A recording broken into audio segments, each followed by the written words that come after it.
नमस्कार साथियों, मैं अभिषेक आपका स्वागत करता हूं आपके अपने ही परिवार ट्रू एग्ज़ाम में। साथियों, सीटेट 2020 के लिए ये वीडियो अत्यंत महत्वपूर्ण है, तो शुरू से लेकर अंत तक पूरा वीडियो ध्यान से देखते रहिएगा। शिक्षा का अधिकार अधिनियम राइट टू एजुकेशन एक्ट 2009 हम डिस्कस करेंगे इस वीडियो में। साथ में आपको फ्री पीडीएफ मिल जाएगी टेलीग्राम चैनल पर, लिंक मैं डिस्क्रिप्शन में दे दूंगा, आप वहां से जाकर पीडीएफ डाउनलोड कर लीजिएगा। चलते हैं, पूरा वीडियो ध्यान से देखते रहिएगा।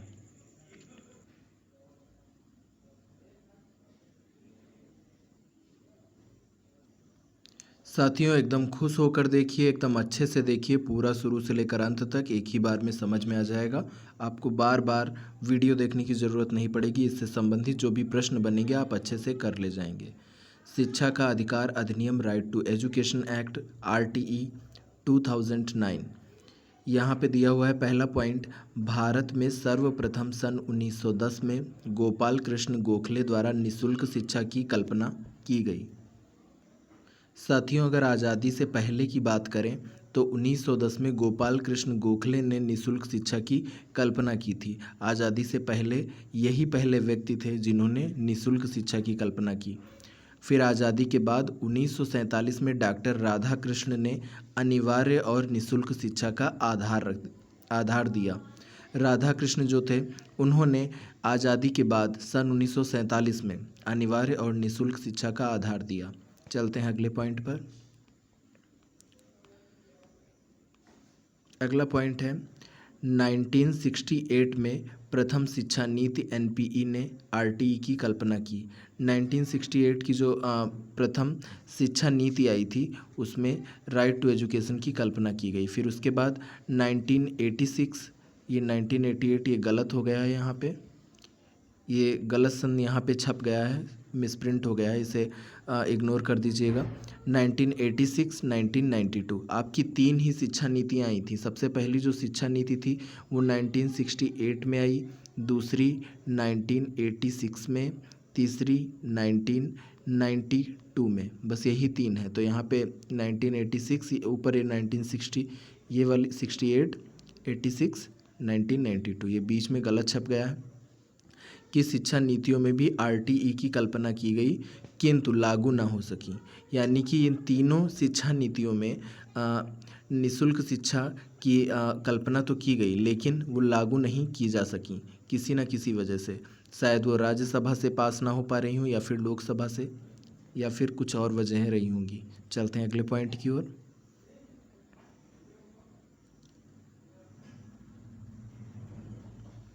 1993 में यशपाल समिति ने तनाव एवं बोझ मुक्त शिक्षा समिति का गठन किया। प्रारंभिक शिक्षा 1 से 8 का आधार भी यही है। यशपाल जी जो थे 1993 में, बहुत ही इम्पोर्टेंट पॉइंट है, 1993 में यशपाल जी ने एक समिति बनाई जिसे यशपाल समिति कहते हैं। उसका क्या मतलब था? तनाव एवं बोझ मुक्त शिक्षा। उनका कहना ये था कि बालक जो होते हैं छोटे पर से ही इतने भारी भारी बैग, इतनी भारी भारी कापी किताबें लेकर जाते हैं, तो ये जो बोझ मुक्त शिक्षा है इससे मुक्ति दे देनी चाहिए। इतना ज़्यादा बोझ लाद कर जाना वो ठीक नहीं है। तो इन्होंने जो गठन किया वो 1 से 8 का आधार भी यही है। चलते हैं अगले पॉइंट की ओर। अच्छा लग रहा हो तो प्लीज़ अपनी तरफ से लाइक भी कर सकते हैं और अपने 1-2 दोस्तों के साथ शेयर ज़रूर किया कीजिए। अगला पॉइंट है 20 जुलाई 2009 को राज्यसभा द्वारा, 4 अगस्त 2009 को लोकसभा द्वारा, 26 अगस्त 2009 को राष्ट्रपति द्वारा। तो यहाँ पे जो भी पॉइंट्स लिखे हुए हैं सभी बहुत इंपॉर्टेंट है, किसी से भी क्वेश्चन पूछा जा सकता है। आप देखिए, ध्यान से देखते रहिएगा। ये जो सन बताए जा रहे हैं, जो भी डेट बताई जा रही है, काफ़ी इंपॉर्टेंट है। 20 जुलाई 2009 को राज्यसभा द्वारा, 4 अगस्त 2009 को लोकसभा द्वारा, फिर 26 अगस्त 2009 को राष्ट्रपति द्वारा। कौन थी उस टाइम पे राष्ट्रपति? प्रतिभा देवी सिंह पाटिल। उनके द्वारा RTE 2009 को पारित कर दिया गया। तो इस सन में पारित हो पाया। आपने देखा, शुरू से अभी देखते हुए आप लोग आए हैं, किसने किसने कोशिश की किस किस तरह से लागू करने की RTE एक्ट को, लेकिन लागू नहीं हो सका। सभी शिक्षा नीतियों में भी कल्पना की गई लेकिन लागू नहीं हो पाया। फिर उसके बाद यशपाल समिति जो आई उसने भी कोशिश की, फिर उसके बाद में कब लागू हो पाई है? 20 जुलाई 2009 को राज्यसभा में लागू हुई, फिर 4 अगस्त 2009 को लोकसभा द्वारा, और 26 अगस्त 2009 को राष्ट्रपति उस टाइम पे कौन थी? प्रतिभा देवी सिंह पाटिल। उनके द्वारा आरटीए एक्ट 2009 पारित कर दिया गया। अब 1 अप्रैल 2010 को शिक्षा का अधिकार अधिनियम 2009 लागू हुआ। पूरे देश में 1 अप्रैल 2010 को लागू हो पाया। शिक्षा का अधिकार अधिनियम 2009 इसे क्यों कहा गया? क्योंकि आपने ऊपर देखा कि राज्यसभा में 2009 को 20 जुलाई 2009 को और वहीं लोकसभा में 4 अगस्त 2009 को। ये सभी सन याद रखिएगा, काफ़ी इम्पोर्टेंट है। 26 अगस्त 2009 को राष्ट्रपति के द्वारा, और इसीलिए इसको पारित कर दिया गया। एक तरीके से कह सकते हैं 26 अगस्त 2009 को ही। फिर उसके बाद पूरी इंडिया में जिसे कहेंगे तो वो 1 अप्रैल 2010 को लागू हो गया और सभी को निःशुल्क शिक्षा, अनिवार्य शिक्षा मिलने लगी। लेकिन ये जम्मू कश्मीर में लागू नहीं हुआ क्योंकि जम्मू कश्मीर को विशिष्ट राज्य का दर्जा प्राप्त था। चलते हैं अगले पॉइंट की ओर। आई थिंक आपको अच्छा लग रहा होगा। अगला पॉइंट है आरटीई 2009 में 7 अध्याय एवं 38 धाराएं हैं। तो ये जो राइट टू एजुकेशन एक्ट 2009 है, इसमें 7 अध्याय हैं और 38 धाराएं हैं। इनमें से जो जो इम्पोर्टेंट अध्याय या धाराएं हैं उनको हम नीचे बारी बारी से देख लेंगे, क्योंकि सभी बताना पॉसिबल नहीं है। एक पीडीएफ है, इसमें इम्पॉर्टेंट चीज़ें ही बताई गई हैं। इस पीडीएफ को आप प्राप्त कर सकते हैं हमारे टेलीग्राम चैनल पे। नीचे आपको लिंक मिल जाएगी वीडियो के डिस्क्रिप्शन में, वहाँ पे जाके क्लिक कीजिएगा, टेलीग्राम चैनल ज्वाइन कर लीजिएगा।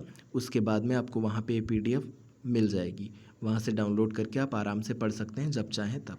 इसमें मैंने सभी इम्पॉर्टेंट पॉइंट्स को छाँट छाँट के लिखा है।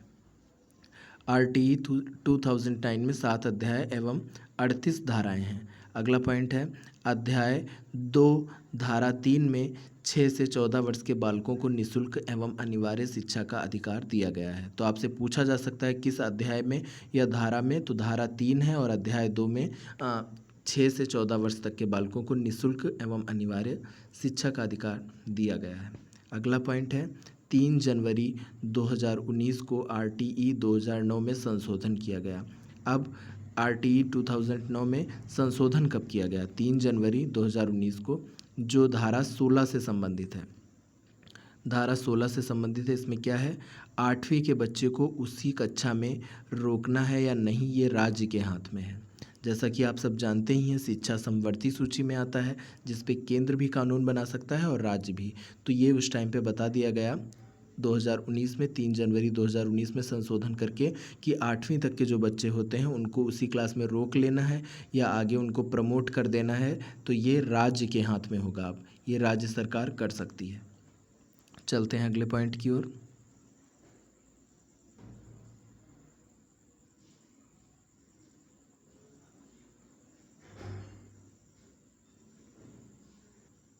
अब मान लीजिए आपसे एक क्वेश्चन पूछ लिया गया कि अध्यापक को कितने घंटे पढ़ाना होगा या इस टाइप का, तो ये आगे यही वाला पॉइंट है।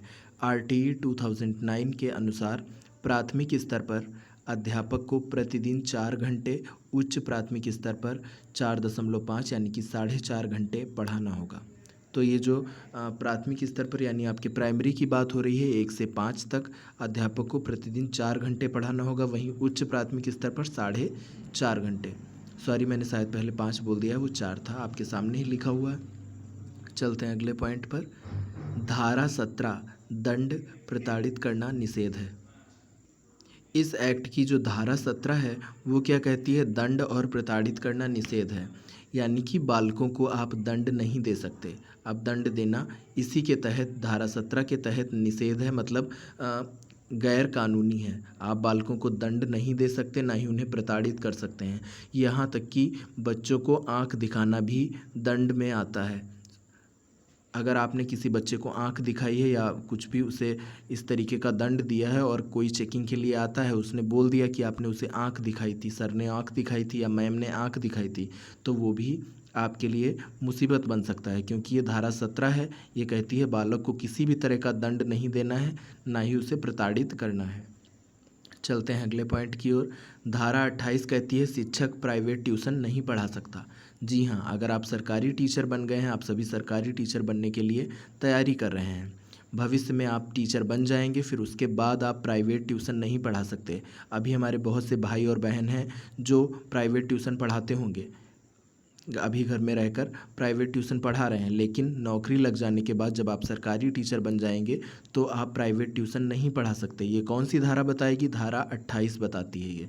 तो आपसे पूछा जा सकता है, पूछ लेगा कि शिक्षक प्राइवेट ट्यूशन नहीं पढ़ा सकता, ये किस धारा के अंतर आता है? आरटीई एक्ट की किस धारा के अंतर्गत आता है? तो ये धारा 28 है। जो जो इम्पोर्टेंट धाराएं थी वो मैंने लिख दी हैं, सभी यहाँ पे नहीं लिखी गई हैं। तो ये जो इम्पोर्टेंट हैं उनको ज़रूर याद कर लीजिएगा इस पीडीएफ को डाउनलोड करके टेलीग्राम चैनल से।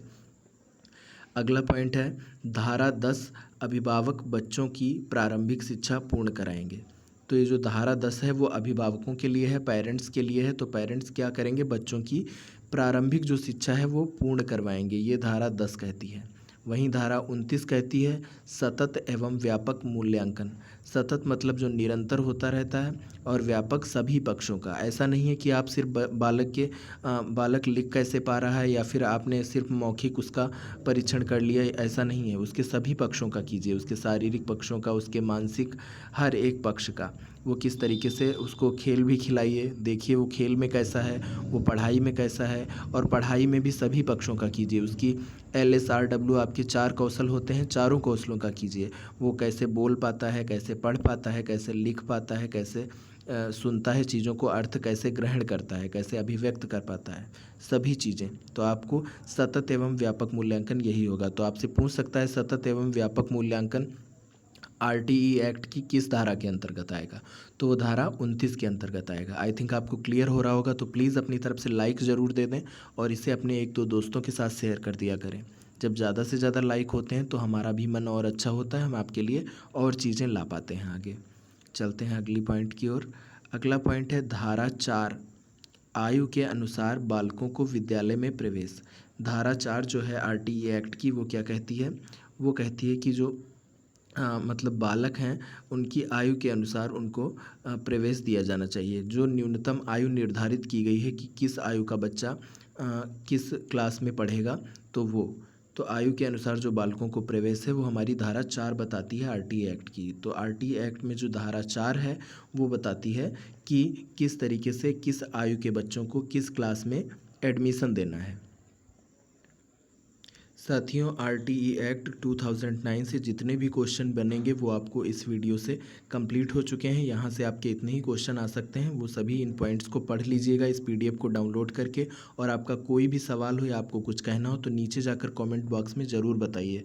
मैं आप सभी के कमेंट्स पढ़ता हूँ। और अभी तक इस वीडियो को लाइक नहीं किया है तो लाइक ज़रूर कर दें, और अभी तक चैनल सब्सक्राइब नहीं किया है तो सब्सक्राइब करके हमारे साथ जुड़ जाएं और बेल आइकन ज़रूर दबा लें, जिससे कोई भी इंपॉर्टेंट वीडियो आए तो आपका मिस ना हो जाए, आपको तुरंत मिल सके। तो मिलते हैं एक नए वीडियो के साथ, एक नए टॉपिक के साथ। तब तक के लिए जय हिंद, जय भारत।